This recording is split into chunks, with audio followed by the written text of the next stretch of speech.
The investors have been using Porsche for €1.8 billion. The headquarters of the Porsche's forecasts and private residences of the former company top managers were searched yesterday by the Stuttgart prosecutor's office. The ex-president Wendelin Videcing and his assistant and former CFO Holger Hatter have been accused of machinations with Volkswagen shares and disclosure of inside information. The ex-president of Porsche is accused of machinations with Volkswagen.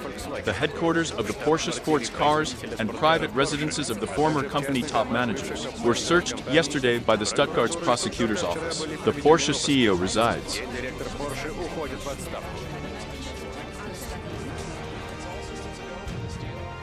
Outer Pragmat, selection of used cars.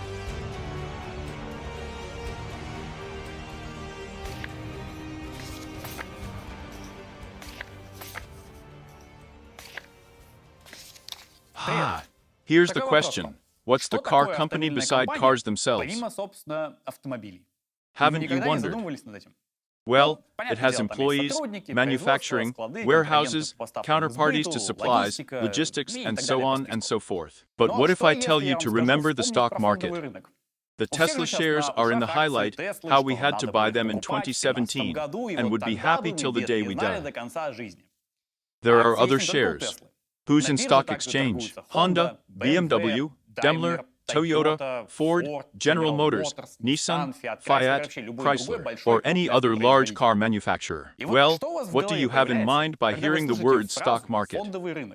The movie The Wolf of Wall Street, a bunch of guys who tried to outvoice each other to pull their profit, constant staring at diagrams and mystical insiders who obtained this secret information. And whoever obtains it could become rich. We like the steroid diagrams and to make some assumptions. I like it very much. And if we see such a stock diagram of some company, what could we tell about it? The company is great, and they're doing okay because those stocks are growing. By the way, these are apples. And if we see such a diagram, then something is obviously not right. This is Magnet from 2014, but what if I show you a thing like this?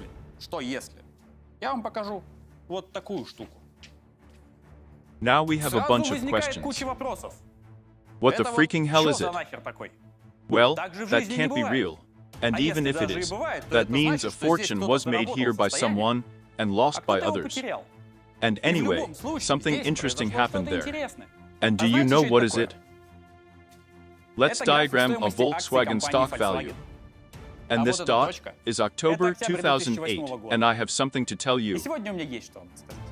Today we'll find out why there are national acts written for Volkswagen, specifically how influential families control car companies, why Porsche and Volkswagen became rivals at same point of time, and what Toyota had to do with the might of Porsche, how it could happen that Porsche, being the most profitable car company of the world, has been taken over by Volkswagen ignominiously.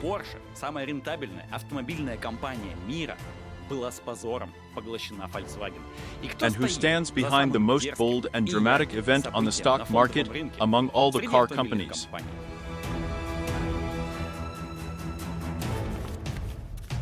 The brilliant fright of the century. How Porsche and Volkswagen fooled the whole world.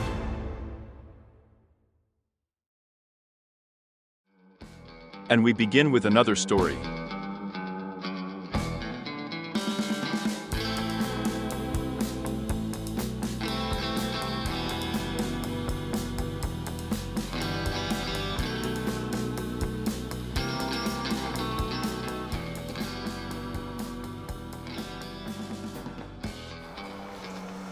All is fine.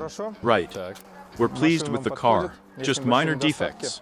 We're ready to pay $2 million. Should we sign? No, oh, listen, that's no deal. I took the car in for service. There are new pads, new wipers, fresh oil. Well, no, oh, 2.3 is the price. I read it online. But this is a downright standard situation when you buy or sell a used vehicle. The seller hikes the price of estimating their inputs because they're out of the market context, and the buyer doesn't follow and doesn't know the price of the car. Exactly for those situations, Evita has a great tool named estimated cost. The analytics is deeper. The search on Evita allows you to compare the prices by a lot of criteria: the number of owners, the usage, the number of accidents from Autotech records, and other things. And after that, the service shows the fair price for the concrete case based on loss and gain. The main thing, it works independently. Even for our specialists from Autoprogram It, it's the same professional tool as the Autotech records. The value estimated from Evita can be a good argument while bargaining. For example, being the X3 2017, and if we look on Evita, we can see the marked great price. And as for gain, it had only one honor. And that means you can ask a particular person all the question about condition of the car and its separation, and they will answer you, because no one drove this car except them. And another game is that the vehicle is quite young, and this vehicle looks cool enough, and we have only one loss. Mileage is more than 60% of same cars, but this problem isn't horrible. You can freely buy this car. And so follow the link down below, download the Evita app, and this tip could help you choose your car. And if you want to sell your car, you can come up trumps and estimate its failure beforehand. Evita, people decide here. There are no such cars with the display 2017. Guys, what are you discussing here? Evita says 2 million rubles. You can take your deal out, take your pen, and that's all. I will take my carpet. 1. 2. That one. 2 of them. You can take the one you trembled, give the others, and the pedal. If you're just open Google and use keywords Volkswagen stock values 2008, something like that, then you should stumble on several legal cases about the stock market and stock value, manipulation and fraud. And there will be not one case, but several. As for accused, there are these two sweet people, Wendelin Videcing, the head of Porsche in 2008 and 9, and Holger Herter, his assistant and CFO. Hey, wait a minute, guy. We're talking about Volkswagen. We're the head of Porsche and its CFO. You want to ask it in the end of this video. Let us dig.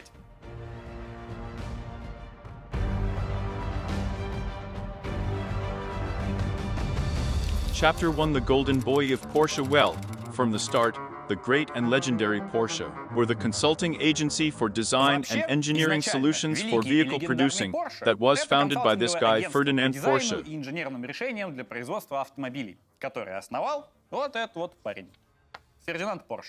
They just worked with other manufacturers and told them what was better to do. They didn't start to make their own cars right away. We won here Porsche's history. We don't need it today. Perhaps another time, in the documentary about German vehicles, for example. Today we're interested in the 90s, we begin with them. And the 90s were very bad for Porsche. There was a global crisis everywhere, but on top of that, Porsche had some internal crisis. The company felt really bad. Yeah, Porsche was well known by that time. The world knew the producer of those magnificent, legendary, splendid sports cars, and fans thought like that. But the rest of the car world considered Porsche being overestimated and constantly breaking piece of steel. It was impossible to drive in, and it was long before some matcha guys fancied buying dead turbo Cayenne. The further, the more people were sure the truth wasn't with fans. Fans can be right readily, except for audience quarter fans, they're all right. The simplest way to understand the company's situation in some time period is to look at its sales volume. And as we can see, in 1986, they sold 52 of magnificent and legendary cars, and in 1993, they sold only 14 Magnificent Legends. The Magnificent and Legendary fall. 7 years, the sales volume declined almost fourfold. As if your doodle was 16 centimeters, and then you woke up and found it was 4 centimeters. That hurt. 10 minutes, and I've already made an analogy with doodles. I'm on schedule, but by the way, the company left the USA market. The USA had, I remind you, the largest car market at that time, and leaving it was self-defeating for every car company. Especially when we talk about premium segments. And of course, Porsche was close to being bankrupt. The financial accounting was bad, the company was inefficient inside, and their vehicles really were breaking in very expensive junk. Although, as usual, the company wrote it off for the crisis, the American economic plunge, the growth of popularity of damn Japanese cars, and so on and so forth. The management was perfect, of course. And right in this brilliant and joyful moment, they made Videcing the head of the company.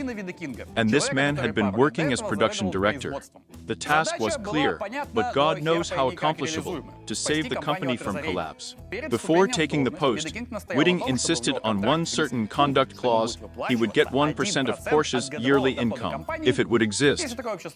And in 1993, the company was losing $150 million a year. And very few believed the independence of Porsche could be saved, and so they could approve absolutely any terms. Such great summer year means 2.8 million a week, almost 500,000 every day, almost 30 million rubles today. I know I can compare such things, but it's just so that you could understand the scale of the S over Porsche. And of course, during such a party, everyone could insist on 1% in their contract if the company were successfully saved. Not everyone could save the company. One of the first Videcing's decisions in the past was inviting the experts from Shinjitsu Consulting. While the world was mumbling, the Japanese were narrow white faggots, Videcing just decided to adopt their technologies. Vending machines with used ladies' underwear are great. Everything starts working better if you add some panties to it, and if you bring hand tight to the production line. Such a book is written, The Toyota Way.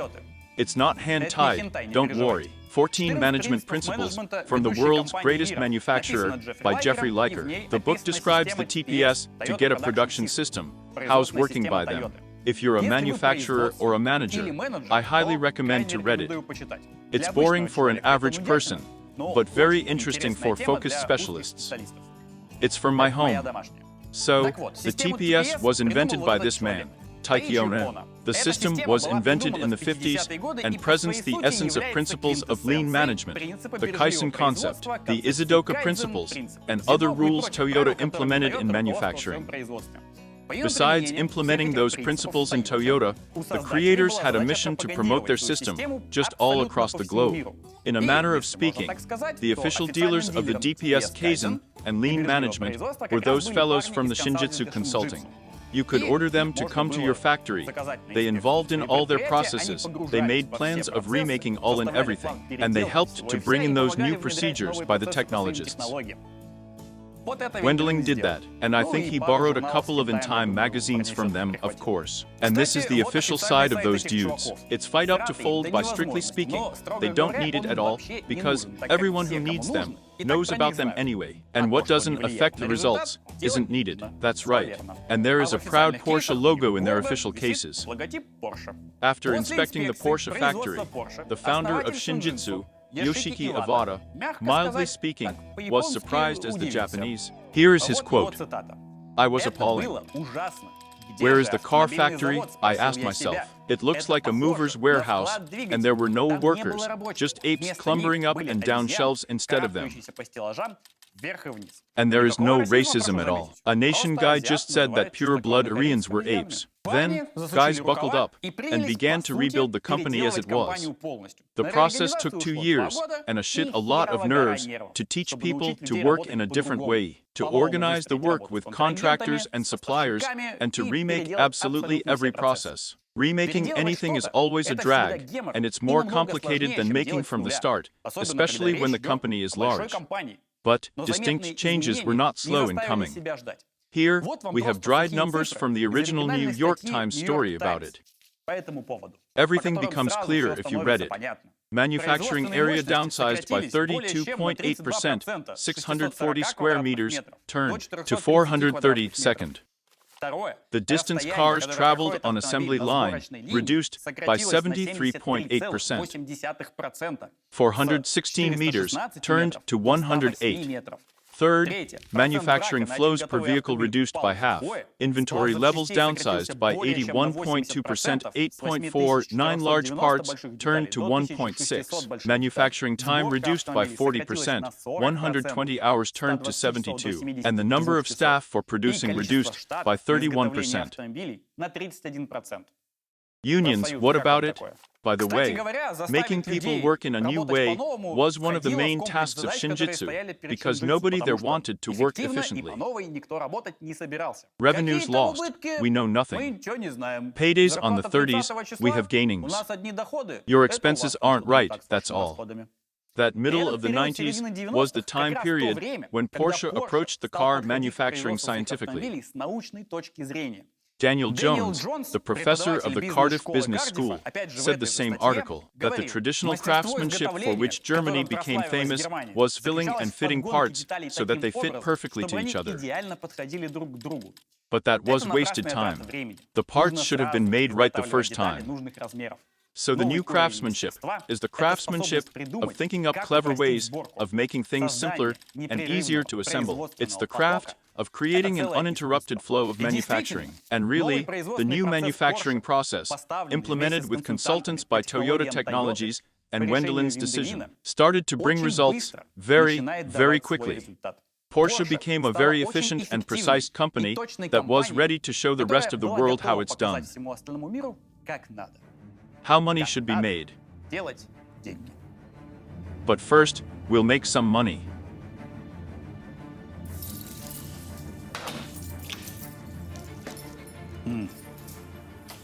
Not okay.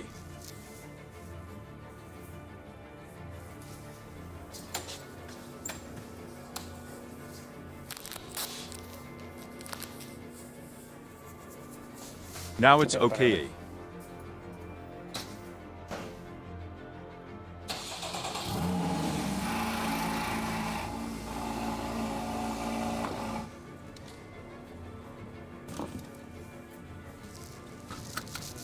Okay, now it's safe.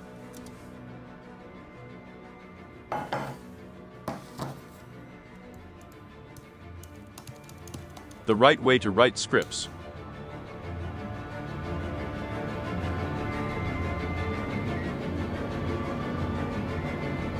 After this method, he wrote a script in 1 hour. You should simply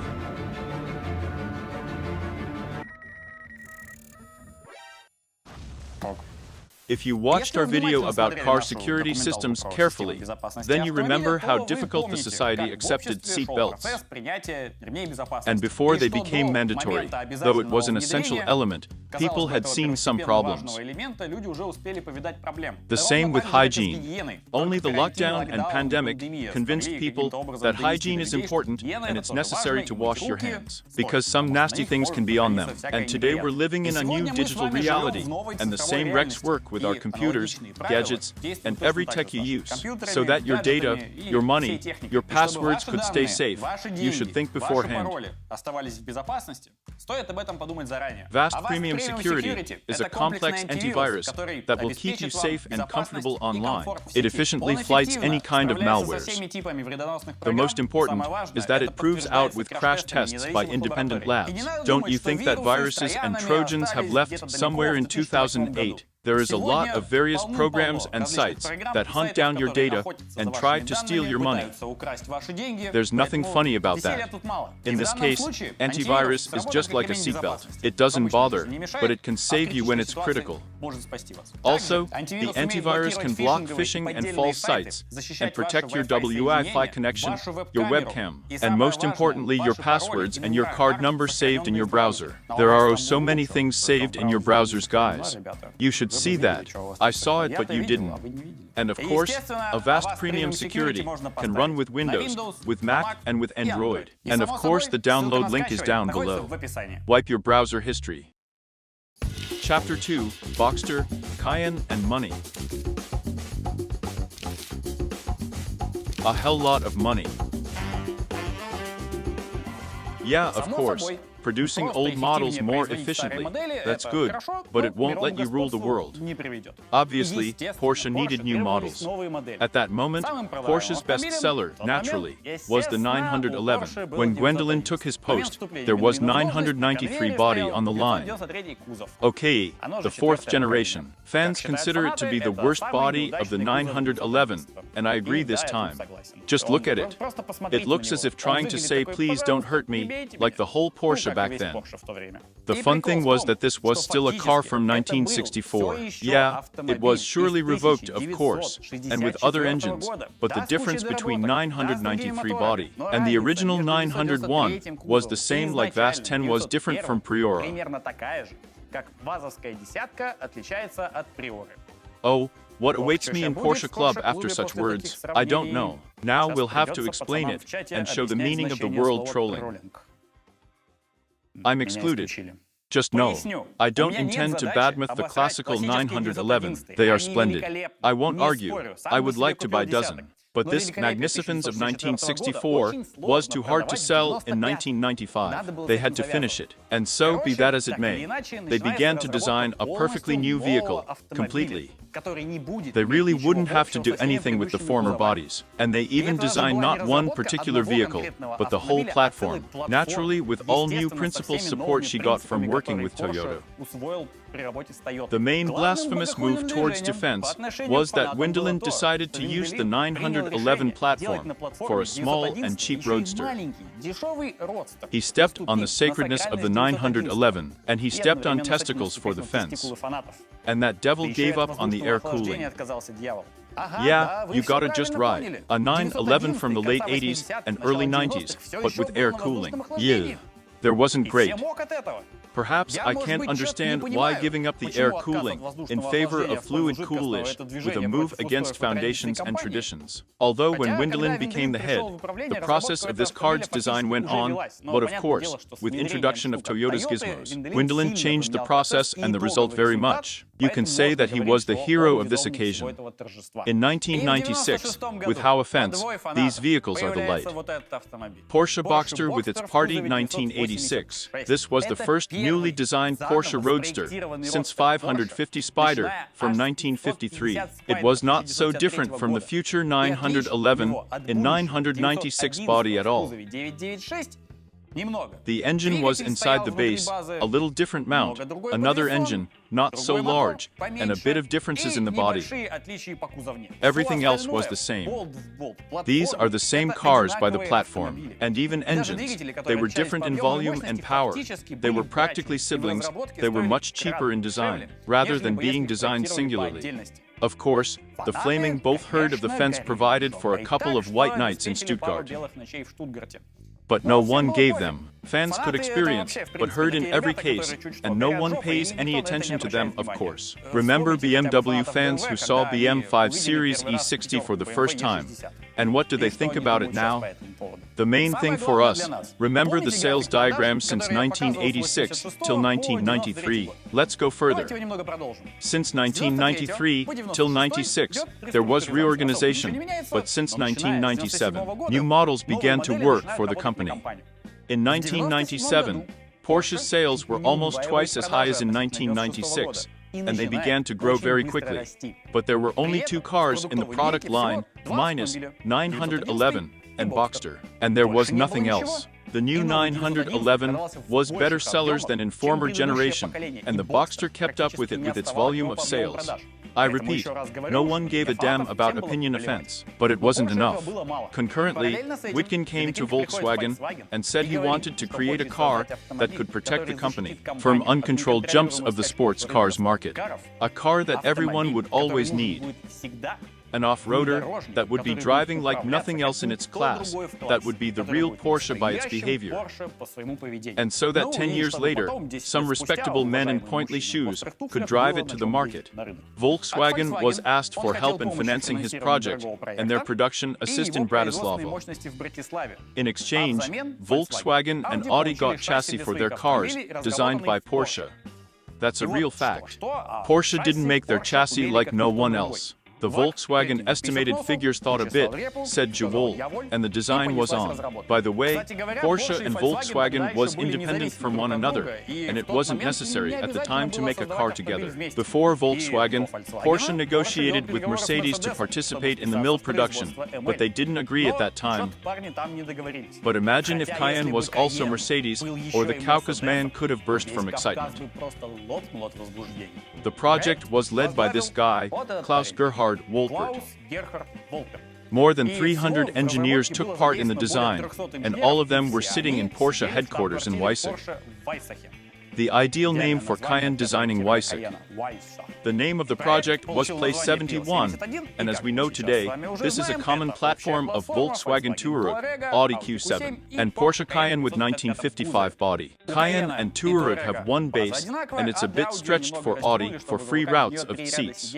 The production began in 2002, and technically, Cayenne appeared on the road in 2003. And if you say that the fans were surprised to see that the looks of 911 were pearled in Touareg, you say nothing.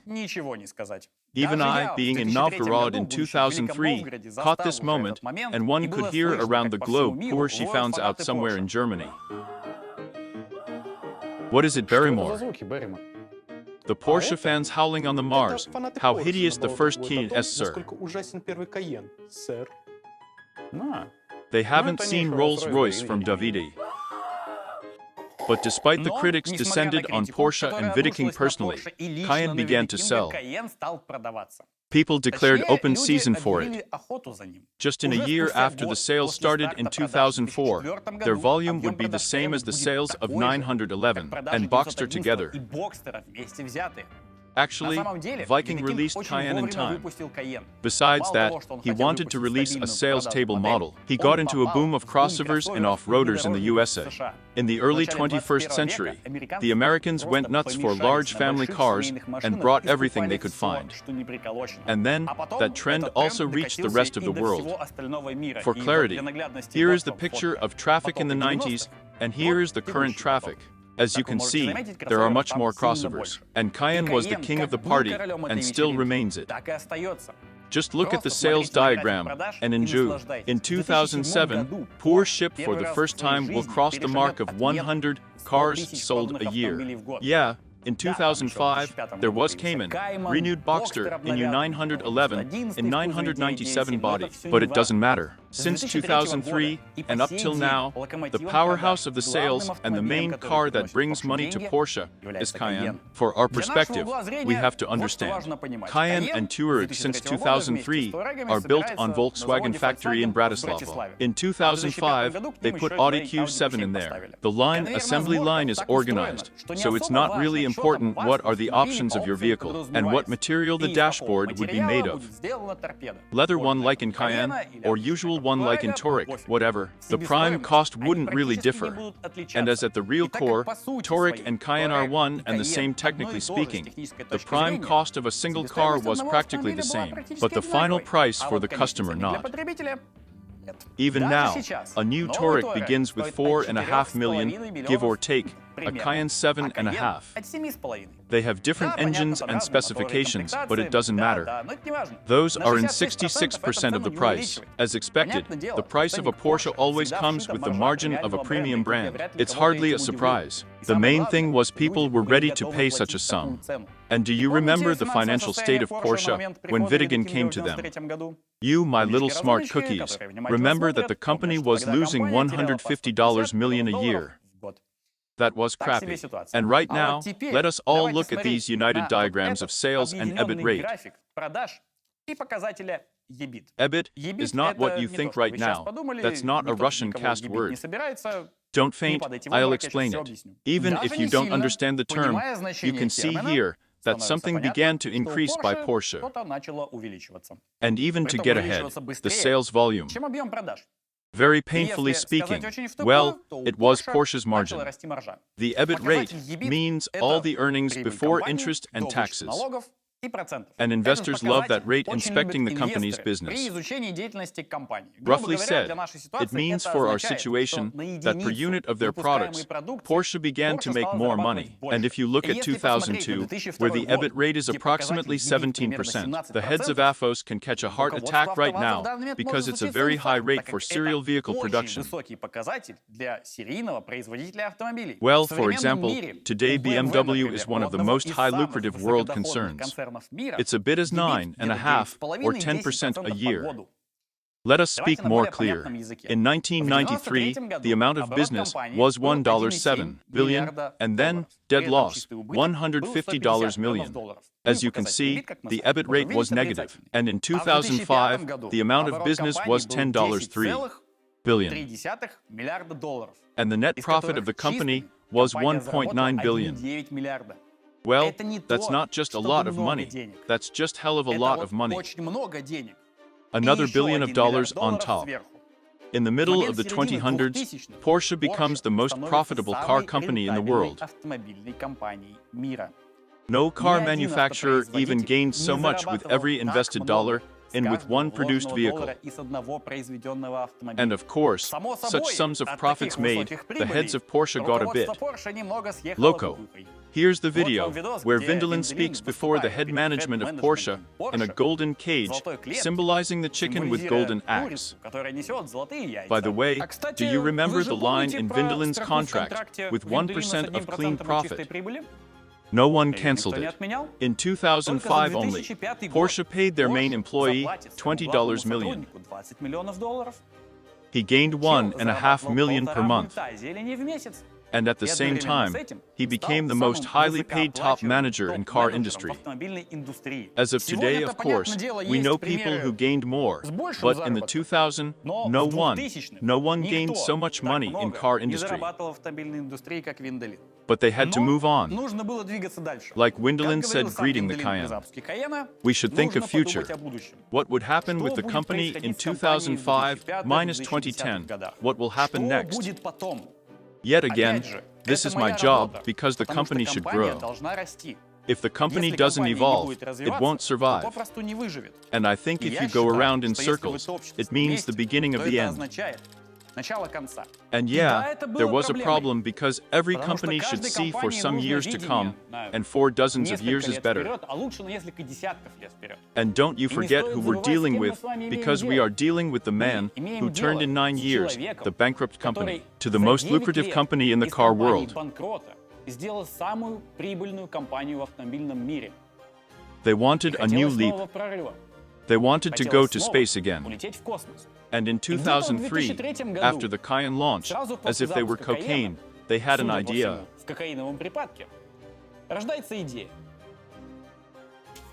Why don't we size Volkswagen? Chapter 3, the Colossus and Clay Feet.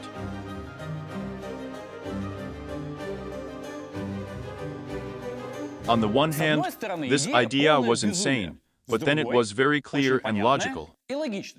How so?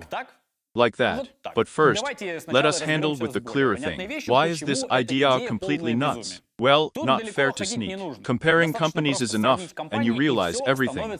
Although Porsche was over 999 profitable, there was a small family company that in 2003 or 4 produced 70 or 80 vehicles. And Volkswagen was a giant factory and produced millions of cars per year. By the way, about comparisons. Who are you, merry fellow? What do you want from me? Who beat you? Who is the person that beat you, little apple? Me. Where is Zhao? Why are you on top of those money? One X-Cortex X1 at 2.9 DC, please. 3 X-Cortex a 78. How much do I need my kidney? Why so far as a browser when it's a zebra field? I spend hundreds of hours gathering all the information about those devices in order to get a real bargain. I studied all their characteristics, I compared all the prices, I wasted a lot of time, and then I realized e-catalog has all of it. Abundance of any things leads to necessity to compare them, to choose the thing that is most fitting. And if such question rises every day with clothes, what you were going out, then in case of technologists, it's an accurate problem. Without any guide, technical education, and 5 years in it, nothing you can gain. Especially when one X-Cortex X1 net 2.9 DC, please, 3X. Well, you got it. And this could be a real problem if you didn't hear of a catalog. A catalog allows you to choose thousands of goods of many categories that would fit you perfectly. For example, you need a phone with a cool camera. We open e-catalog, choose this section with smartphones, and choose them in detailed filter, and that's all. You see the selection of phones with the coolest cameras in different price segments. You can choose some other parameters in the filter, firm, presence of scanner, SID, even the thickness of the device. As you receive the right selection, you can comfortably compare all the items with help of a special embedded tool. You might advise, create a table and choose what you like. In the e-catalog, there is plenty of interesting tools like dynamics of price, ratings of shops, and etc., and a lot of articles, reviews, photos, and videos. Click the link down below, open e-catalog, and choose the device you want by budget and functions. Let's get back to a comparison of companies. Now we're gonna dig in financial papers. I like that very much. Here they are, all of them. These are official reports on financial condition, production of that group for shareholders in 2000 to 345. Actually, you can read them in sources down below. That's only if you'd like to read something so much, because we'll show you everything important now. Okay, let's look at the numbers of produced vehicles. And everything is clear. Volkswagen 2000 to 5.023, cars 2003 minus 5.02, cars. The year 2004, minus 5.093, cars. I remember that by heart. The next year, 5,219 produced vehicles. Porsche, with its 70 or 8,000 cars, could be lost in those numbers completely, as in the total profit of the concern.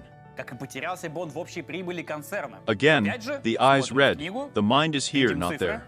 We're smart, don't forget. Let's check not only car sales, but all the income of the concern. And that's what we have here. 2002, 10, 80, 00, 00, 00, 00, euro, 2003, 11, 80, 00, 00, 00, the next year, 12, 60, 00, 00, 00, and the next, 13, 30, 00, 00, 00, euro.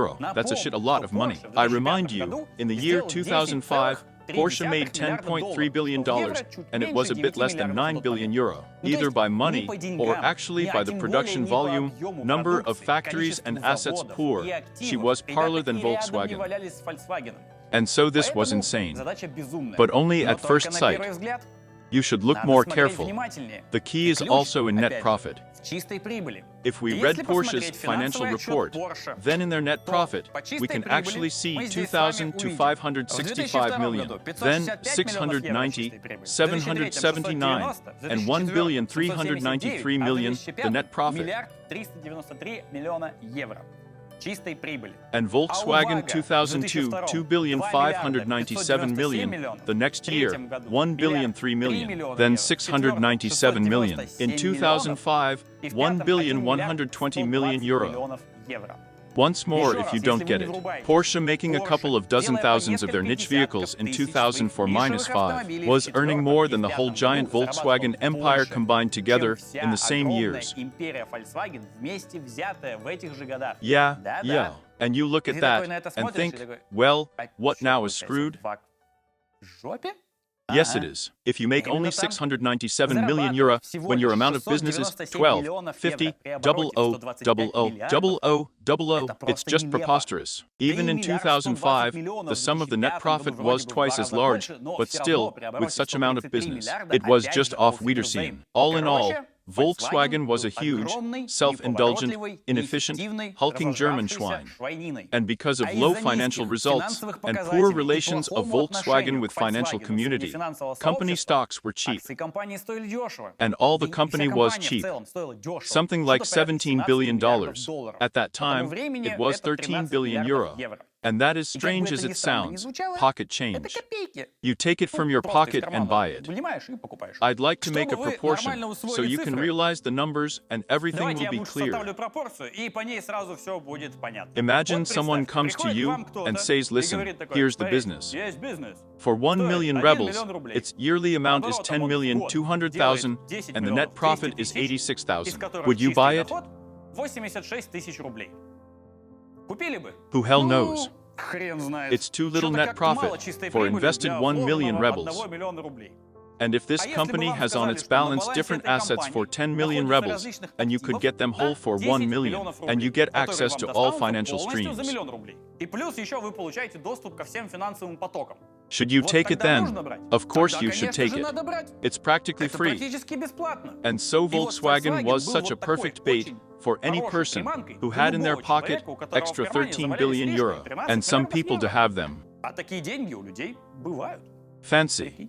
That deal wouldn't bring some profit momentarily, but asset volume plus reorganization could bring some very good dividends in the future. And the most important thing was that many people were ready to buy Volkswagen. Everyone was fading for a right moment to assault. And Porsche couldn't allow such an outcome in any way, because Volkswagen assembly lines produced Porsche's golden mine, Cayenne. And all Volkswagen was a very important partner, and it couldn't be screwed and wasted. And so Porsche had to attack it first. At least, they couldn't allow everyone else to grab Volkswagen. And if Porsche would waste the merge of Volkswagen and some concern, then all Porsche's business could have crumbled. Well, who would know what new owner would think, and if they would be interested in collaboration with Porsche? From that point of view, the coming at Volkswagen sounded very convincing and rational. Furthermore, we know how much money Porsche did. Plus, Porsche was in good standing with banks in the middle of the 2000s, and they could get an approved credit for that without any problems. And you think right away, you should act. You can't possibly waste their chance. No, you can't. And they began to act.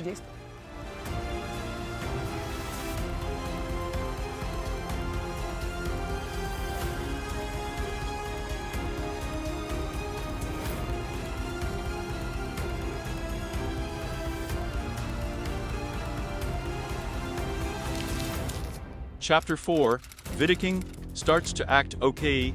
We are now at the time of 2004-2005. Porsche had a lot of money. They had something about $6 billion ready on their accounts and a plan to take our Volkswagen. Volkswagen, in its turn, was making crazy engineering about Bugatti Verona and really ignoring their financial standing and the climate of the market. Porsche, in the next 3 years, would set a simple enough but brilliant scheme. And so that you could understand it, so that the puzzle was complete, I have to read some context right now about exchanges, bonds, shares, and so on. Now, I recommend you to put away your Instagram, your snacks, your dishwashing, and to listen to me carefully as I speak. Because, if you understand everything, if you put it together, your brain will have an orgasm. You have to stretch your brains. It will be a bit difficult, but trust me, you will have an orgasm. I'm really good with them. And if you miss something, well, any fact at all, you wouldn't be able to comprehend all of it. And so, don't be frigid. Listen carefully. We all heard that big companies have shares. Technically, a share is a piece of paper that gives you a right to own a part of company that released them. Roughly said, if a company released 100 shares and you own one of them, you own 1% of the company. Great, that's boy. Take your sweet dividends. According to the share type, you can get a part of the whole income as dividend payouts, or just be a shareholder, and the cost of your share will grow as the company grows itself. Here's the fact you even hardly thought of. The stock exchange, the stock values, blah blah. It's sold secondhand. Like in case of cars, the company released a certain amount of bonds, sold them to primary shareholders and narrow circle of people typically.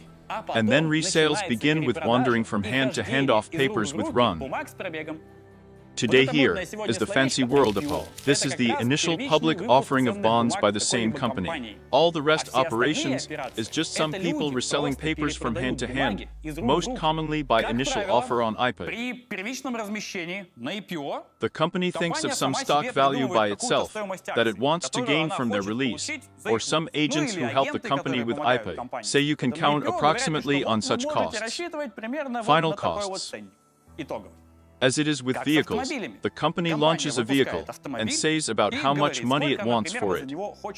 Accordingly, all the people who agree or who's allowed to buy, they buy such a vehicle. With shares, it's just all the same. Well, it's more logical to compare IPO with release of some exclusive vehicles. Not all of us could have access to IPO, and not all of us could buy an exclusive vehicle. You can't just enter from the street and buy it.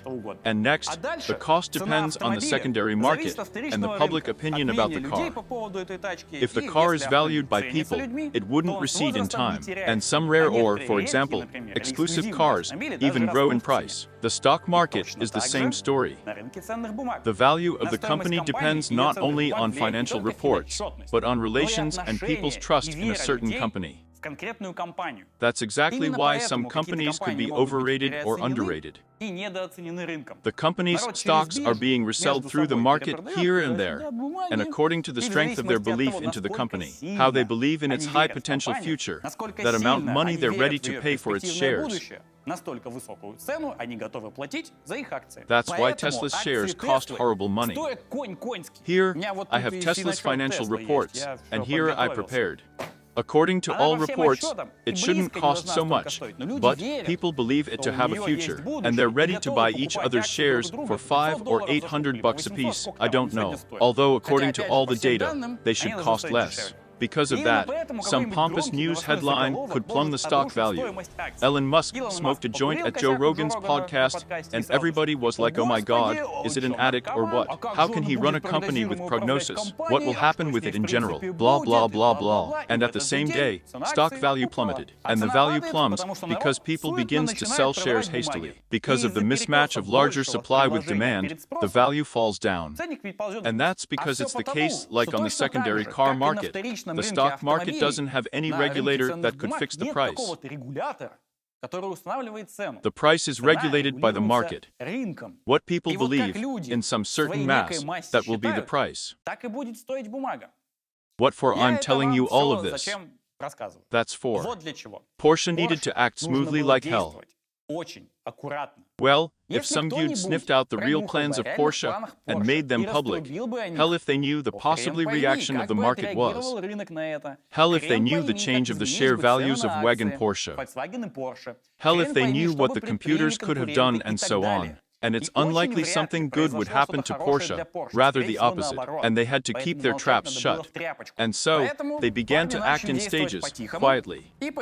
They didn't start to buy shares for all their free money, and they did starting stage. The first great announcement of Porsche, that they buy the shares of Volkswagen, was on September the 25th, 2005, when Porsche announced that they gained 20% of Volkswagen shares for $4.2 billion. And everyone with a huge question in their eyes began to look at Porsche like hello. The company announced, I quote, our planned investment in the strategic answer to the risks. We wish in this way to ensure the independence of the Volkswagen Group. And all the markets said, what independence of Volkswagen? Hello, you bought 1/5 of the company. But let's translate it into the normal language. There is a special law in Germany called the Volkswagen Law. There is a special paper written exactly for Volkswagen, and it says that all people or legal bodies that have bought more than 20% of Volkswagen's shares have the power of veto when all the decisions would be made, and of course have a seat in the board. So, if you have 20% and one share of Volkswagen, then without your consent, no one can make any single decision, a serious decision about the company. It's a special law in Germany. It was written exactly for Volkswagen. Well, I mean, with their 20% of shares, Poor Sheik completely prevented the case that someone could come and simply have a shit into their Cayenne. That's what they meant when they officially announced their share purchase. So that's how you should read all the serious announcements of some serious people. It's not our planned investment in the strategic answer to this risk. No, we're wishing this way to ensure them blah blah blah, but we make some good money here, and so that no one could mess with us. We buy the right to send the hell anyone on the board who could want to do something against us. No. That's the approximate translation. But all the financial community looked at this story with some great suspicion, because no one realized why the heck Porsche bought a piece of hulking and inefficient company. It was something wrong here. The explanation of guaranteed independence of Volkswagen wasn't for smart people. There was nothing they could do about it. They just were watching for now. By August 2006, Porsche increased their share for 5% up to 25%, and they began to present the government of Germany for them to cancel the Volkswagen law. At the first sight, there was a strange move, as we just found out, the law guaranteed the safety of Porsche production. But there appeared to be yet another variable. At that moment, European Union already existed, and Eurozone. It's not only about the common currency, but also laws. And the Volkswagen law contradicted one of the laws of European Union about free movement of capital, and precisely the right of veto belonged to shareholders with 25% and more. And for Volkswagen there was a special law that guaranteed the same terms with 20% of shares. Why the heck did those preferences exist for a car factory? And here, look carefully, on our scheme, another player appeared. It's the landlowers ex-Sony that at that time owned 20.1% of shares of all Volkswagen. Lower Saxony is a German land. Like we have our central district, on the northeastern federal district, Lower Saxony is the second landing area of Germany. Only Bavaria is larger. If you remember in the first release of Rolling Our Stories about Volkswagen, I told you that after the war, elite forces captured Volkswagen, tinkered with it for a bit and gave it back to Germany. They give it to Lower Saxony. At first, the whole Volkswagen belonged to Lower Saxony. But then, silently, nice and easy banks moved in, private investors took some stocks of shares from it, and the land managed to keep a minimum essential share package in order to protect their interests, so that the factory couldn't be moved anywhere, so that the workplaces were saved, so that the factory paid taxes to the budget and so on. And for that, so that no one could take Volkswagen from Lower Saxony, there was a special law. Before the European Union was gathered, and so the land was the main obstruction on Porsche's way to control over Volkswagen. Just because those guys didn't want any dudes with sports cards and cash. They would come, begin to remake all the process, to fire workers, to pay less taxes, or to move the manufacturer anywhere. No, Lower Saxony didn't want any of this, as poor shit didn't want a board member that protested against any decisions simply because. That's why they increased their share up to 25% and pressed on the government in any way, so that they canceled a law that contradicts the Euro Union laws to knuckle over Saxony from the battlefield. At which point, at all public events, Porsche denied that they were trying to take control over Volkswagen. That's why you should never listen to the officials, especially high-ranking. Everything you need is to follow their actions. And their actions were the same. Porsche gradually increased their share. By November 2006, Porsche already had 29.9% of all the company's shares. In early 2007, they had 31%. Here's the rule of the financial market for you. If some fat guy with money where he suddenly appears, or a group of fat guys with money, and they begin to buy shares of some company, then what will happen to the price? Think a bit. I don't want you to just sit and drool before the screen. Come on. Well, use my tongue bad, but you use your brains really well. If the share demand becomes higher, the price? Yeah, the price rises, right. Whatever price those shares have, the dudes buy them, because they buy everything. And the diagram rises. By the time Porsche had 30% of all shares, their cost was already twice as high because Porsche was buying them actively. The financial results of Volkswagen didn't change at that time at all. At that moment, everyone almost realized what the deal were. And that is why that story together with Porsche began involving banks, private players, and hedge funds. They also began to buy stocks. Back then, the financial market was split.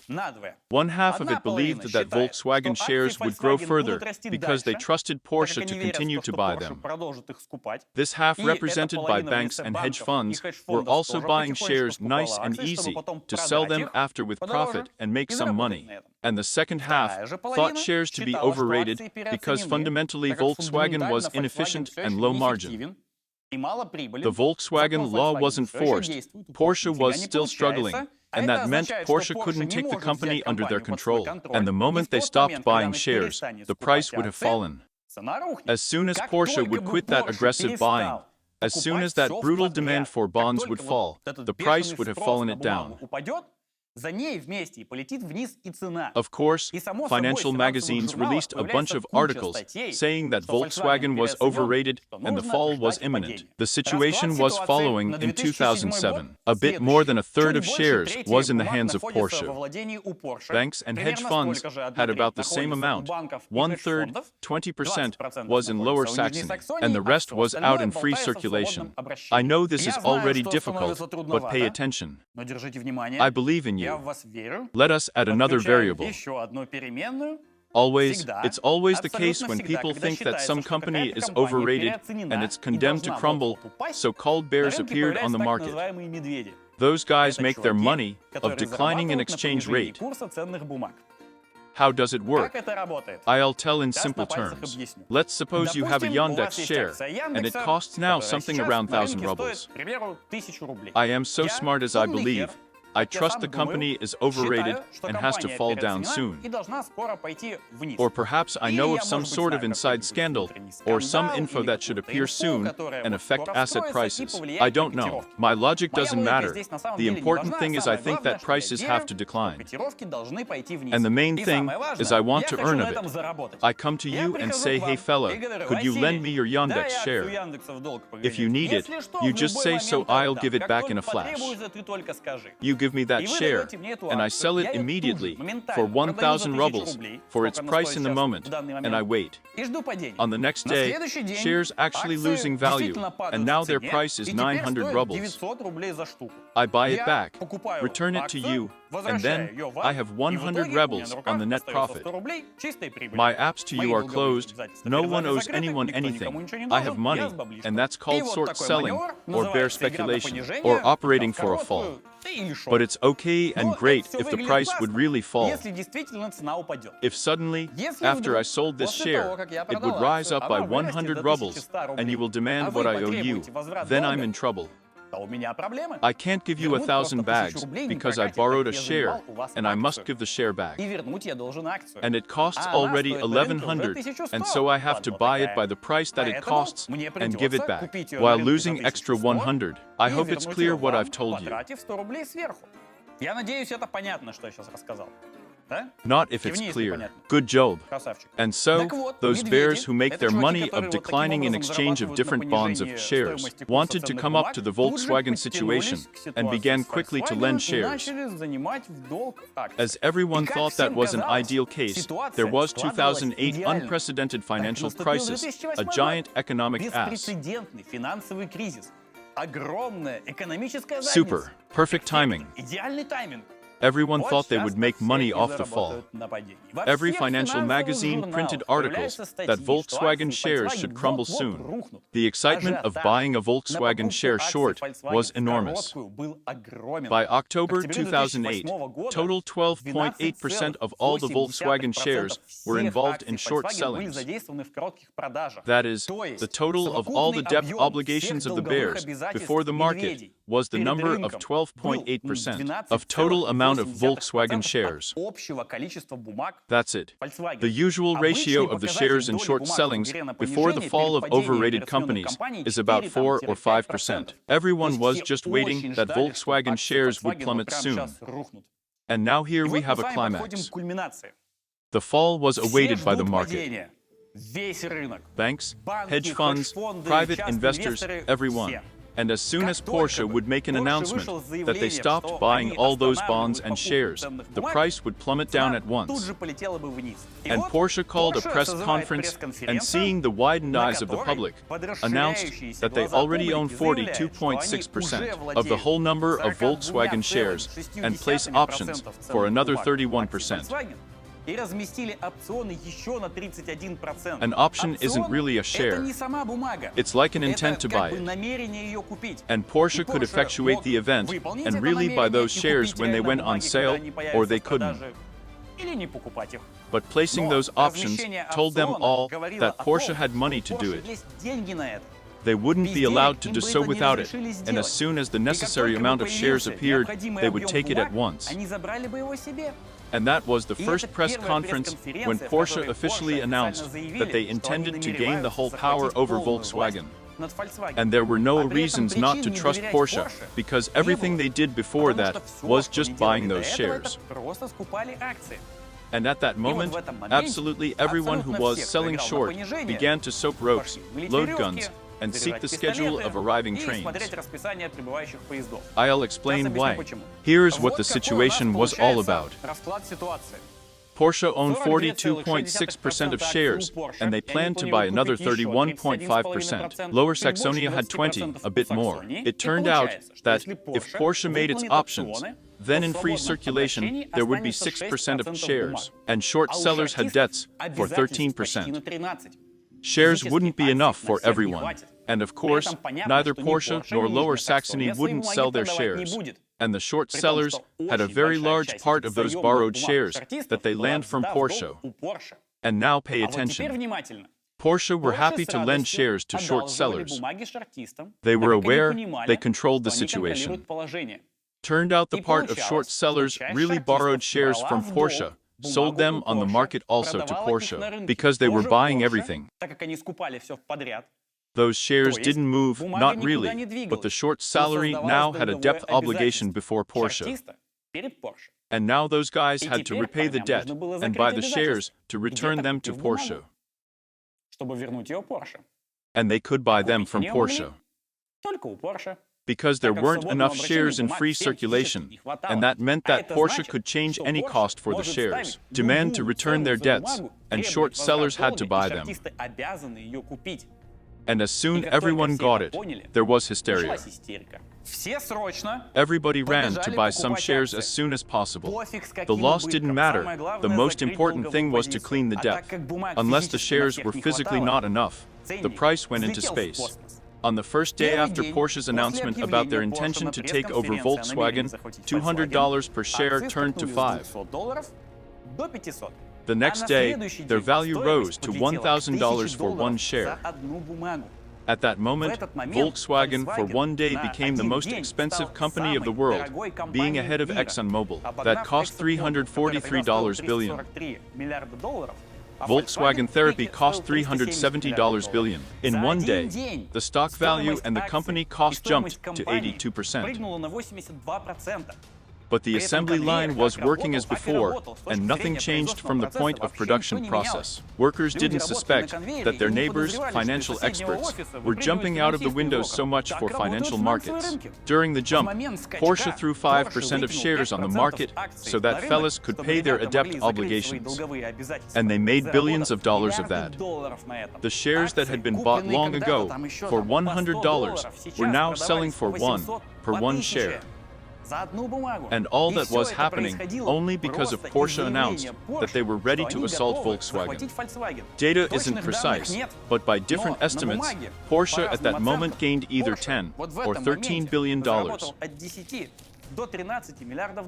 The joint losses of short sellers on that day made tens of billions of dollars. There's a version that the famous expert Adolf Merkel jumped in front of the train that day because he couldn't endure the losses he sustained on that very deal. Fancy this, such a shady move operates on the fringles of the law. In the USA, all heads of the company would be arrested right away for that manipulation of the market. And in Germany it was legal at that time. And honestly, no one cared if someone was violating anything. It was 2008 and financial markets were in tatters. And Porsche were really flush with money. It seemed Porsche were sitting pretty. They pulled a fast one, very boldly, for all the world and the financial community. They could be happy. But in reality, in spite of such profit, Porsche's scheme creaked at the seams. And it was the perfect moment for a counter-strike. The counter-strike of a man who haven't said another word about the takeover for all the time, although many things depend on him. This man was waiting for the right time in shadows in order to attack Porsche. This man had the reputation of a brutal, cold-blooded, and powerful leader. This man was the head of Volkswagen, Ferdinand Karl Piëch. Chapter 5, I will remember your name. Perhaps hardly anybody could argue that Ferdinand Piëch is one of the most strict and demanding leaders that were on top of a car in concern.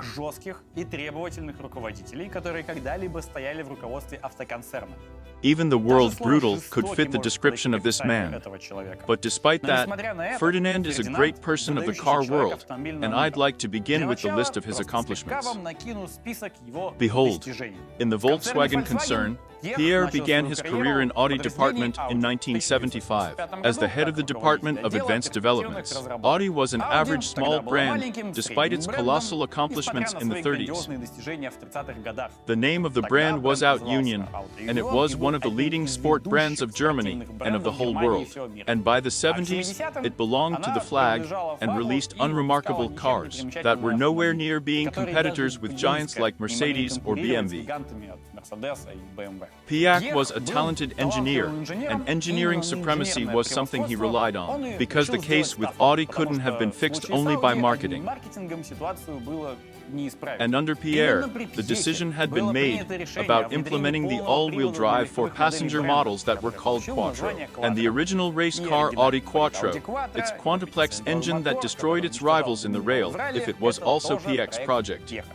This man needed only 8 years to make Audi from an invisible brand of a giant concern to the worldwide known star.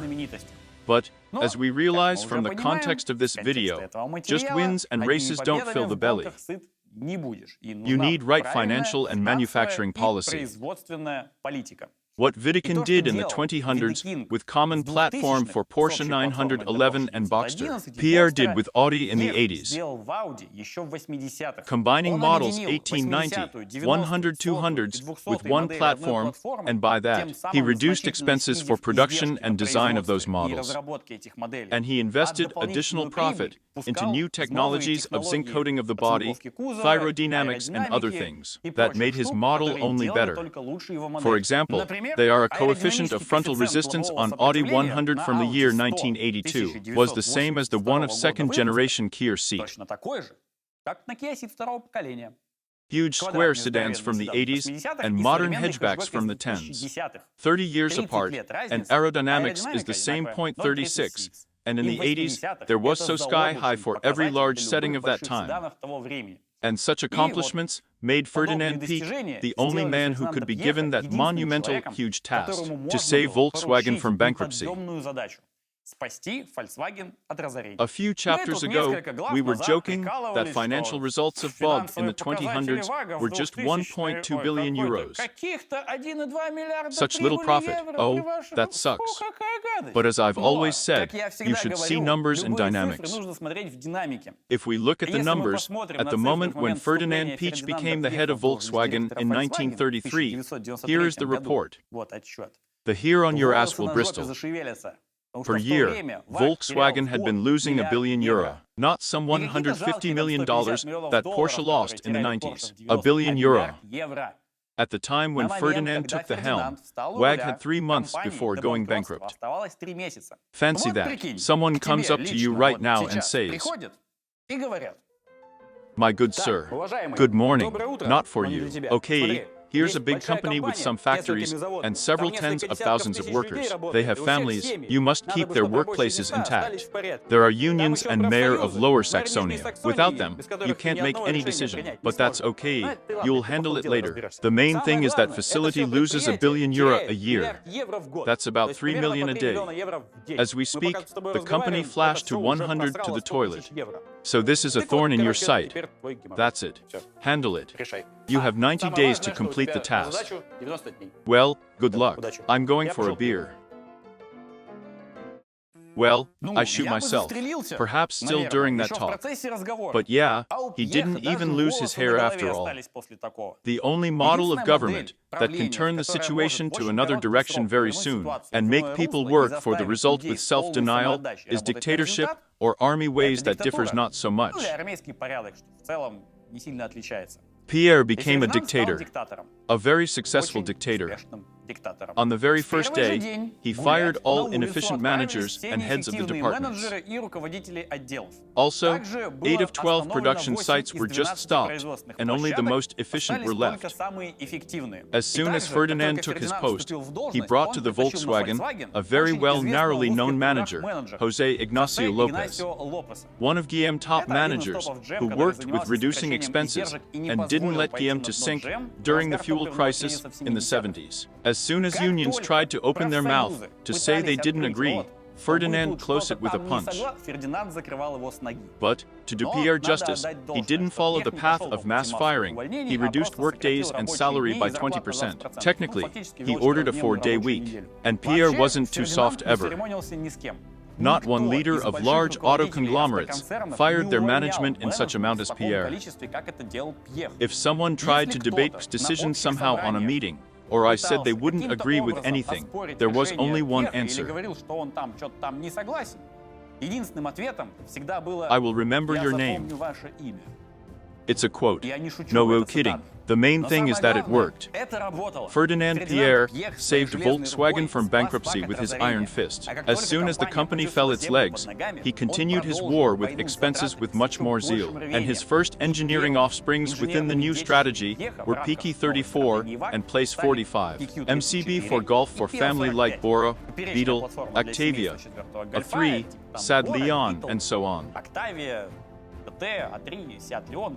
And lineal platform for Passat B5, Audi A4, or Skoda Superb. It was Peach who started the global movement of all car concerns towards the platforms. By the example of VAC, everyone saw it was the future, and it worked. After restoring financials, Pierre began to make an empire from this giant company, and he bought absolutely everything he saw.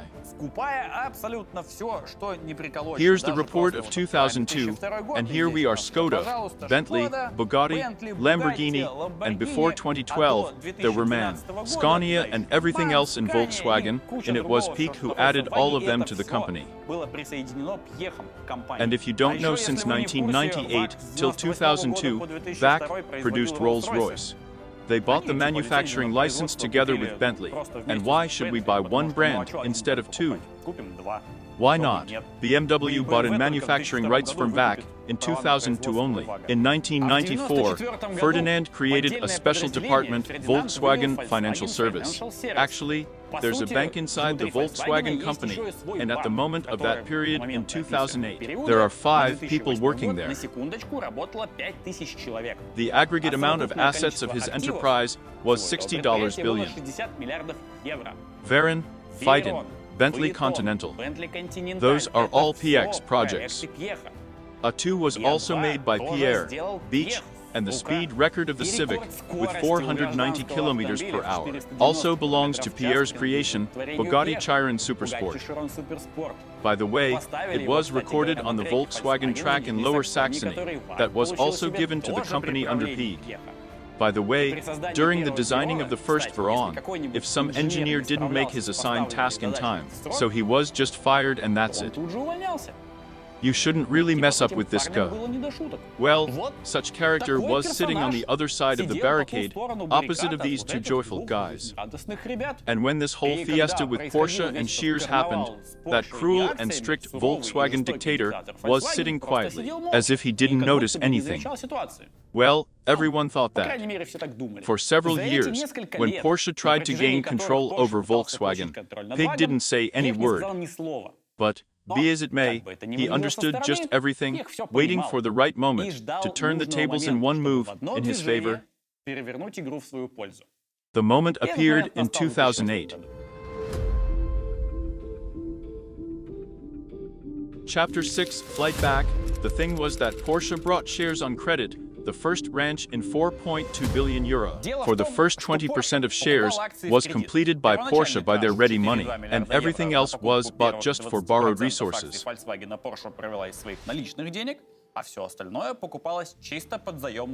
And in 2005, absolutely every bank wished to give credit to Porsche because they were extra profitable, and no one doubted that Porsche would return those money.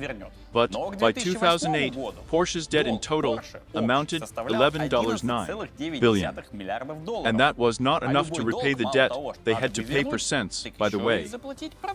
And who remembers the twist in 2008 beside the golden age of Emma culture underground? In culture burning September and etc.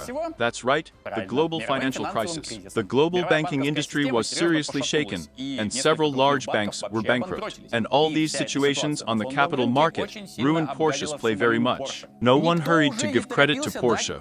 On the contrary, everyone wanted the company to return their money, the sooner the better. And that year, Porsche's sales plummeted by 27%, like the rest of the premium sector. That fact didn't add to the stability of the situation. Although we remember that Porsche got some fabulous income after their struggling with bonds, $10 or $13 billion by various estimates. But you must realize that all that income was on paper. In simple words, the income on paper looks like this. You bought a share for $100. It began to cost $200 sometime. On paper, technically, you have income $100, but your cash didn't increase at all.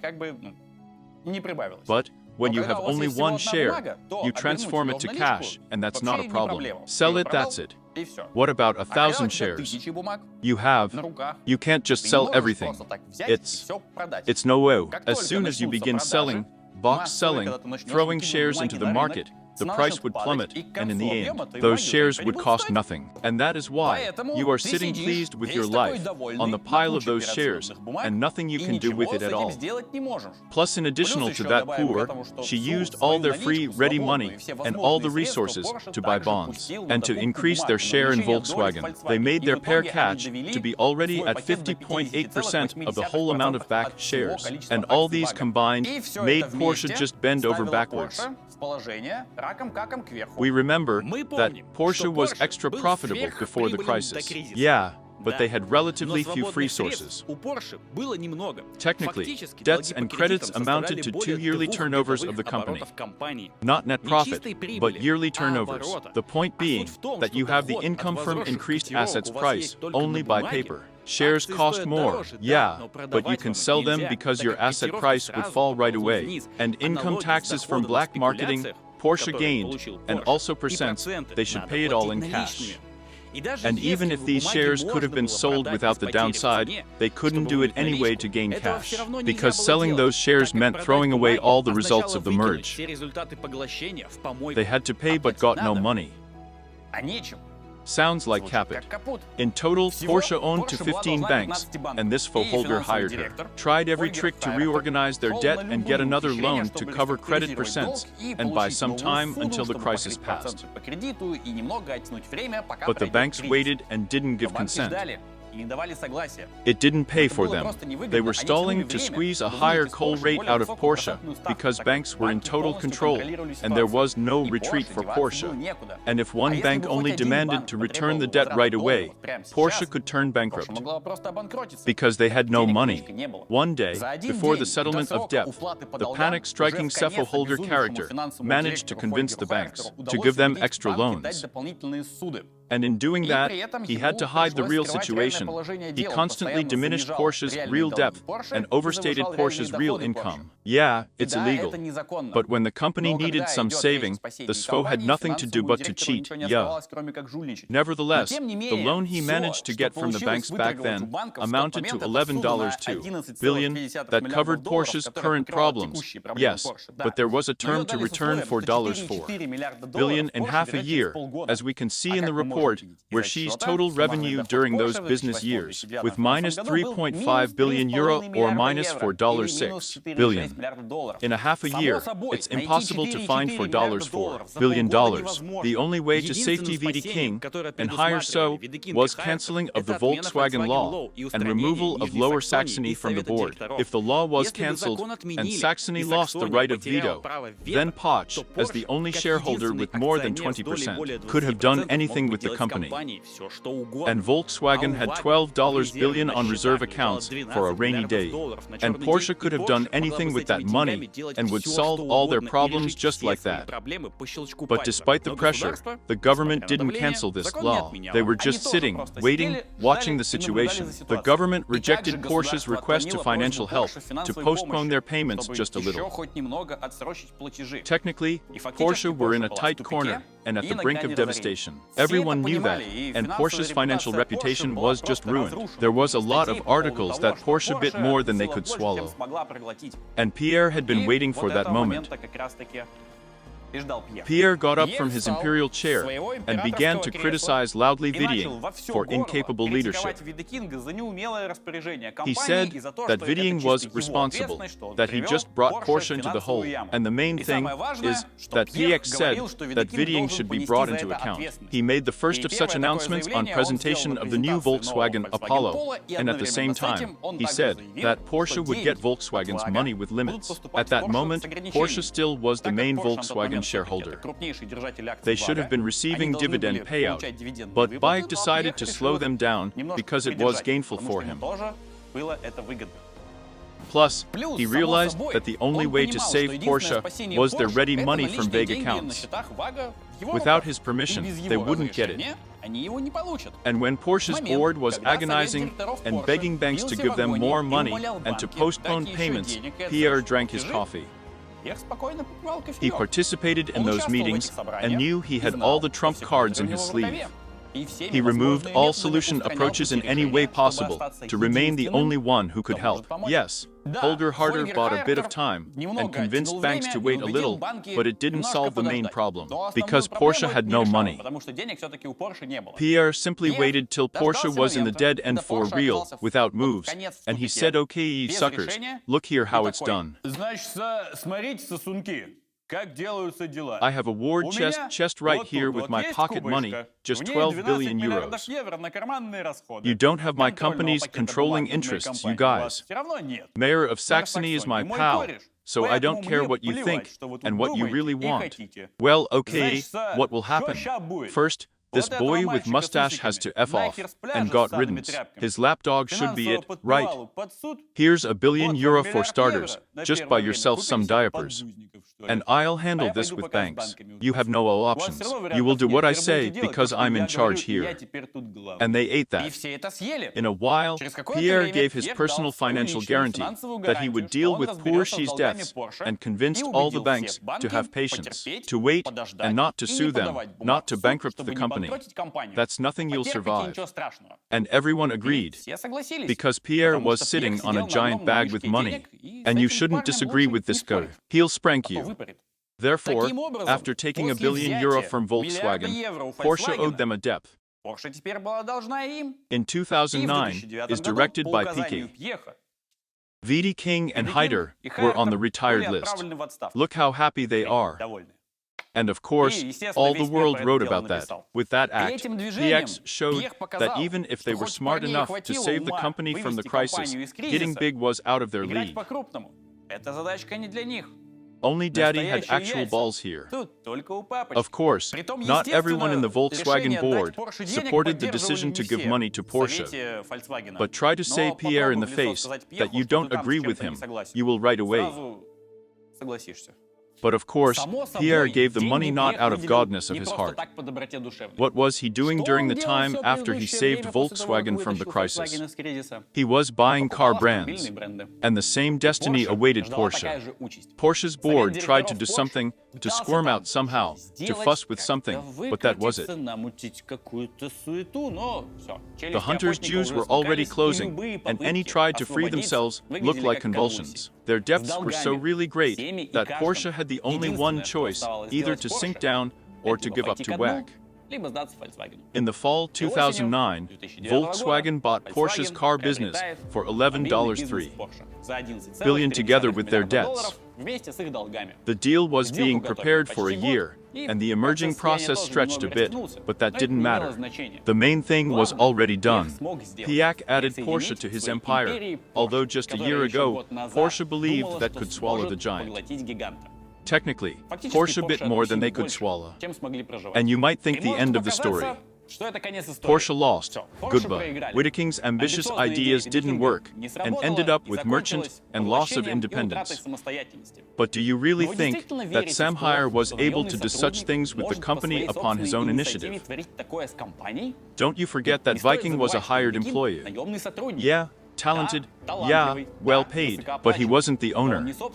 Viking was just an executor, and he didn't hide it ever. In order to make it so, to play with the powers that be, just being smart and talented isn't enough. You should have some real might and power. And there was a man with those might and power. Intentionally, I didn't leave the curtain that was behind Weiland's back all the time. There was always a man behind Videcing's back, who silently approved all that shady deal. This is the last person in our scheme, and he is very needed in order to completely understand what happened. And this person is called Wolfgang, and his full name is Wolfgang Porsche, the grandson of the Ferdinand Porsche. That's the head of the company.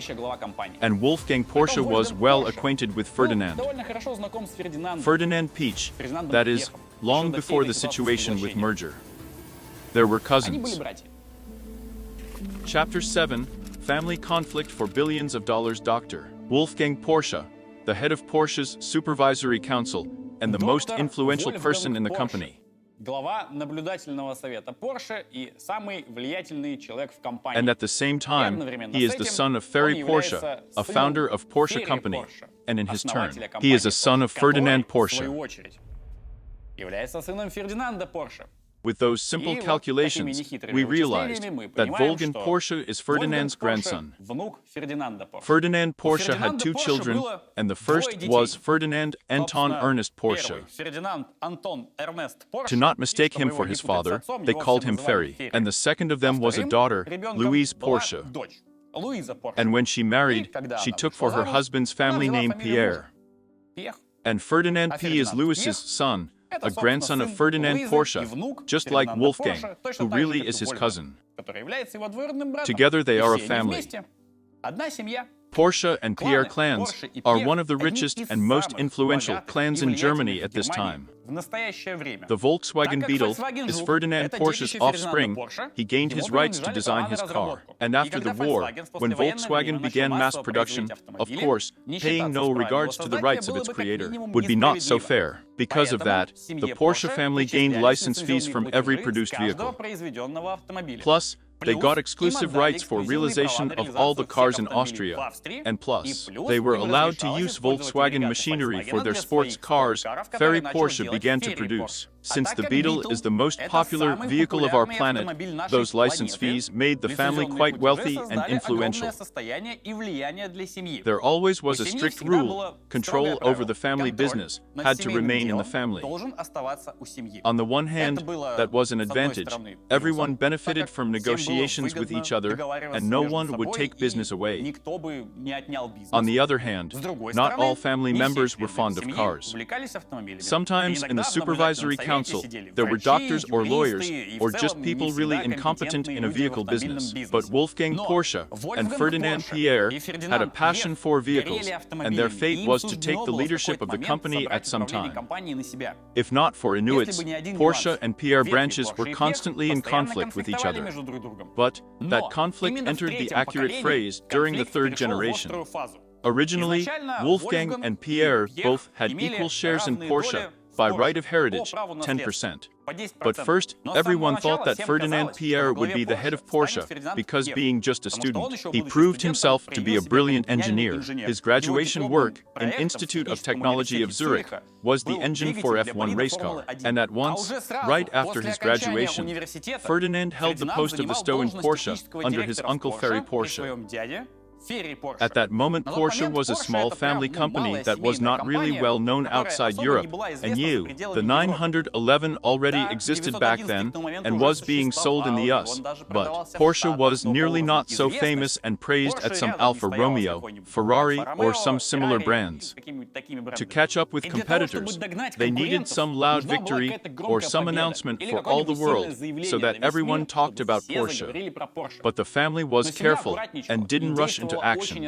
As Pia inherited the helm of the technical department, he often was out of tune with opinions of his family. He took 2/3 of company's budget for designing race cars and launched Porsche 917 project, a race car to participate in Le Mans. By the words of Pete, he wanted to make a gift to his uncle Ferry, who dreamed of winning 24 hours of Le Mans. At that time, Ford, Ferrari, and Alfa dominated there. Everyone realized back then that Pierre was insane. It was not enough to put all the money to design, but what about time? He had only a few months left. By those rules of Le Mans, the possible racer had to deliver a set of 25 vehicles, so that you could use 5-liter engines in your cars. But for the unique race cars, there was only a 3-liter engine. In order to manage in time, all the working stuff was involved. Not only people from the assembly line, all the company stuff in general, secretaries, accountants, managers, everyone went to wrenching. Pierre barely managed in time, and he presented to Lemon Committee 25 race cars. No one looked at them carefully. They couldn't pass any normal inspection by the words of those who assembled them.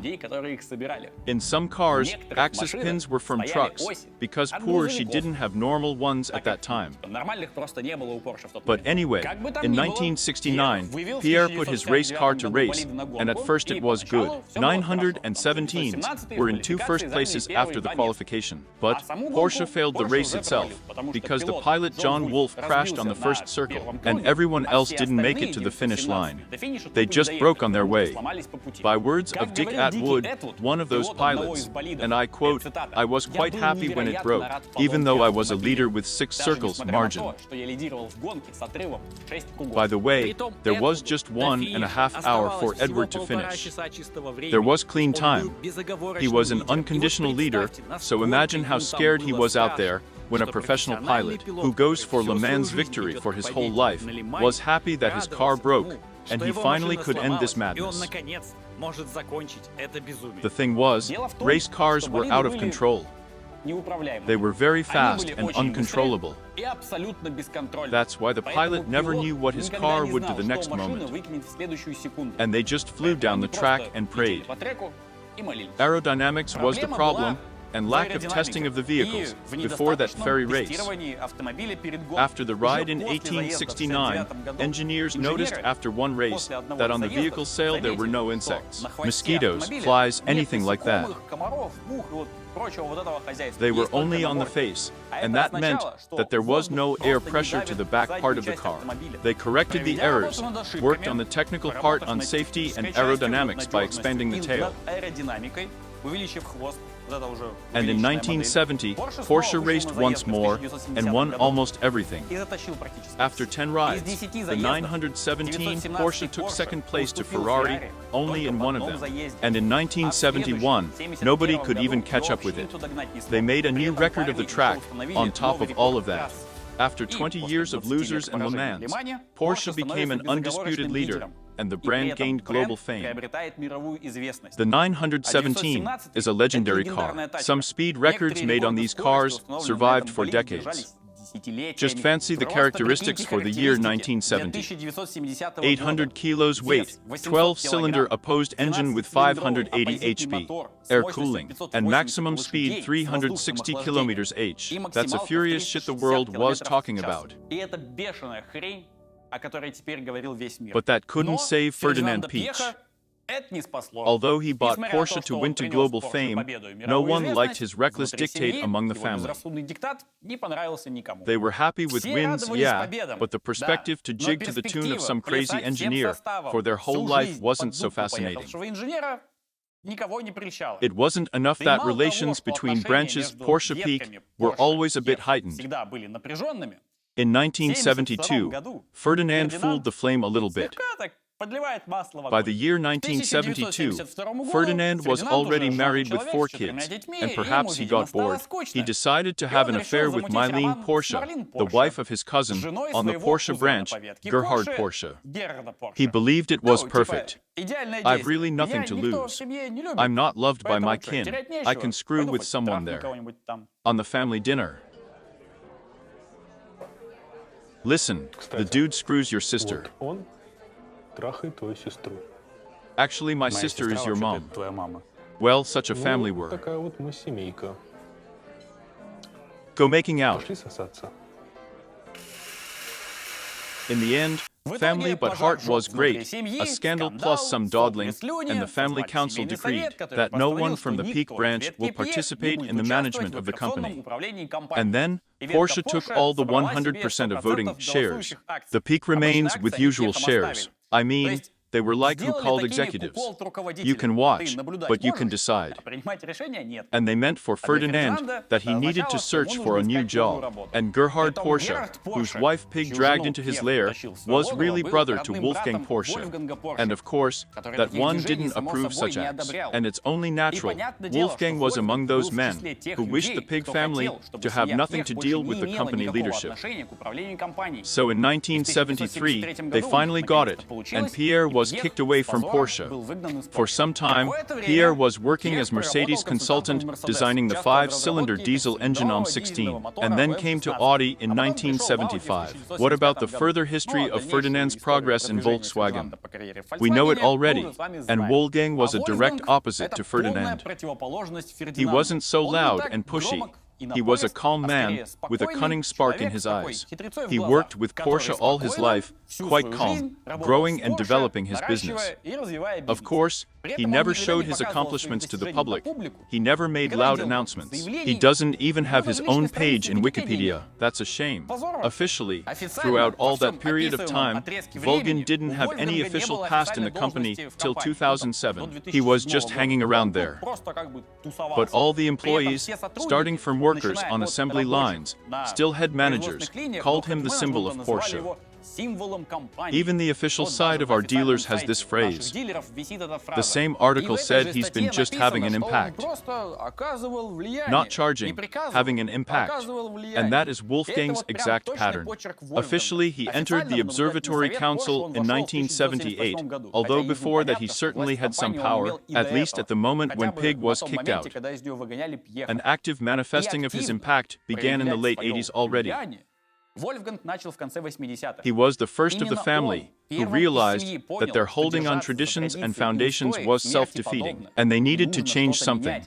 It was the man who was the initiator of Windle and Videcing's hire, and technically he officially gave the reins of the company to the person out of the family for the first time. Although Wolfgang treated family traditions with new care, it was him who led Videcing engaged specialists from Toyota, who practically tore the old Porsche factory to shreds. Officially, Wolfgang didn't confirm or deny in any ways his participation in Porsche's plan to take over Volkswagen. They obviously simply couldn't make such a big decision without him. And of course, that taking over Volkswagen, child of P, meant for him returning to the family, the company of their grandfather. It was the victory of Porsche over P, and as revenge for P's screwing cute Marlin, he would screw him and his accomplishments. Yeah, it was something of financial pragmatism. But mainly there were just internal squabbles between the members of one family clan that went too far. But let us return to the factual scenario. We have in one corner of the ring a cruel dictator of an industrial empire, and also a counterpoint head, who acts quietly but precisely in the other. One of them wants to regain control over the company he'd been kicked out of. The other one wants to expand his company till imperial scale, and to prove that Porsche branch were better than Peach. But what do we have in the end? Did Ferdinand Peach win? Porsche didn't brink of devastation. Volkswagen bought the bleeding company out like many others before. But the catch was that Porsche wasn't absorbed by VAC. The building aliens Porsche Volkswagen. This is an interesting scheme. I'm not sure if it was an original plan, but if the scheme was born somewhere in 2005 or 4, a genius thought it through. Yeah. Let me explain. Originally, Porsche Company was a designer bureau producing sports cars, and its name was legally Dr. Ing. H.C.F. Porsche. German naming, or Porsche AG, that's more common. And when Porsche began to buy Volkswagen shares, they created another company, Porsche Automobile Holding SE, and they bought all these shares. And also, Porsche SE owned 100% of Porsche AG. That was the company that specialized in vehicle producing. Roughly said, that scheme resembles Cayenne, that has a separate legal body, just an office with managers, and a lot of different manufacturers. The difference was that Porsche did this to themselves inside. And during the crisis, that Porsche SE owned a bit more than half of Volkswagen shares, and all the shares of Porsche AG. And here was our merge. They created just another path through company Porsche's Vision Holding that got 100% of the manufacturer Porsche AG, and in its turn, it belonged 100% to Porsche SE, the managing office. When the merge happened, the controlling stake of 50.74% of Vox shares was left by Porsche SE, and Volkswagen got 49.9% of Porsche's Vision Holding. There was still controlling 100% of Porsche AG. And those shares, 50.1% controlling stake, was left by Porsche SE. That means, technically, the power over both companies is in the hands of the managing company, Porsche SE, 400%, owned by the family Porsche PG. And the head of Porsche SE is Wolfgang Porsche. And Ferdinand PG, till the day he died in 2019, was just a member of the Observatory Council in his company. He was a simple manager out there. Yeah, Pierre has his power over Porsche. Almost half of the company was in his hands, but only almost. The controlling stake of Vox shares was under control of the family, and the head of it was Wolfgang Porsche. He was always hiding in shadows. When reorganization of the factory happened, and the development of new models, and financial success and takeover of Volkswagen on the exchange market, their race of glory and attention were pouring over Wendelin Videcing. He was called Porsche's golden boy. He was praised over all success and interest in the media during the merger with Volkswagen. He received criminal charges together with his right hand. Holger hired her for manipulating the stock market, and for fraud by getting bank loans. And Wolfgang, the man who put Wendelin on his place, was always standing in shadows, and controlling him like a puppeteer controls his puppet. The whole power really rested in his hands. And Wendelin's servants pay €50 million proves that fact. Wendelin completed his task to call the glory, and all these sins, and happily retired afterwards. His place was taken by Ferdinand Peach, who told with emperor's bravado about his victory and his genius during press conference. And there, among all the people who was always watching Wolfgang, in silence with a cunning spark in his eyes, among all the other people, there was dead man who really held all the power in his hands. The power over to unbelievable companies. And the grandson of the great Ferdinand Porsche brought it back as it was always planned. In 1213, the Count determined Holger Harder guilty in fraud, aimed at taking out a loan, in order to buy Volkswagen shares. His fine was €630. In 1216, after numerous seedings, the court of Stuttgart exonerated Videcing and Harder. Other attempts to discipline the managers of Porsche and Volkswagen for manipulating stock markets didn't bring any result. Several thousand bankrupt short sellers who was trading Volkswagen shares still gave their class action lawsuits. Not one of those cases was served. Script, music, Stessa.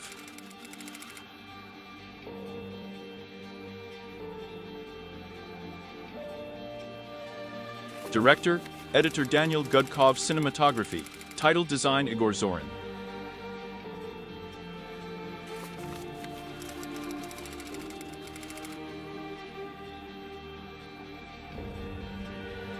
Producer Elisa Tsatsarino.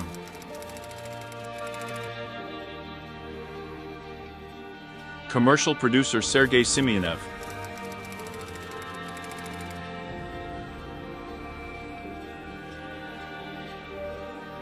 Lighting, Vitaly Andrei. Graphic arts, Pavel Anisimov. Sound and mastering, Voice Dubbing Studio.